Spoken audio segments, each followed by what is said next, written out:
پہاڑی زبان میں اپڈیٹ سنیے۔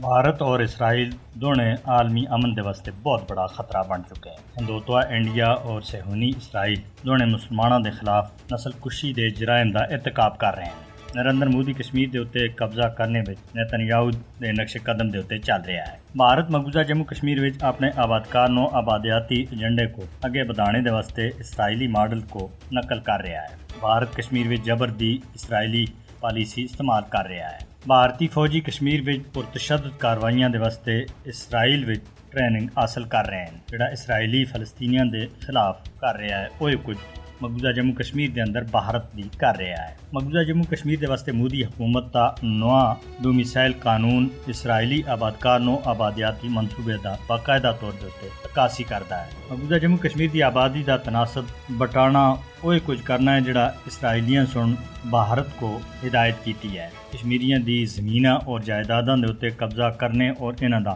معاشی طور دے اتنے نال کوٹنے دی مودی دی پالیسی اسرائیل دی دیتی ہوئی ہے۔ آنند رنگاناتھن جیسے بھارتی تجزیہ کار آختے ہیں کہ بھارت کو کشمیر دا اسرائیل جیسا حل ضرورت ہے۔ کشمیری اور فلسطینی اپنے اقوام متحدہ دے تسلیم کیتے ہوئے حق خود ارادیت کا مطالبہ کر رہے ہیں۔ قابض بھارت اور اسرائیل کشمیر اور فلسطین وچ بین الاقوامی قوانین دی سراسر خلاف ورزی کر رہے ہیں اور عالمی برادری انہاں دے سامنے بے بس ہو چکی ہے۔ بھارت اور اسرائیل کو انسانی حقوق کی خلاف ورزیاں ملوث کے حوالے تھیں دنیا کو پوچھنا چاہیے اور یہ دونوں ملک بین الاقوامی سطح دے اتنے انسانی حقوق کی خلاف ورزی کرنے والے ملکوں میں سمجھے جاندے ہیں۔ مقبوضہ جموں کشمیر اور فلسطین دے لوگوں کو انہاں دے پیدائشی حق کو محفوظ بنانے میں مدد کے واسطے دنیا کو اگے آنے کی ضرورت ہے۔ بھارت اور اسرائیل دے بچکار قریبی فوجی تعاون انسانیت اور عالمی امن دے واسطے بہت بڑا خطرہ ہے۔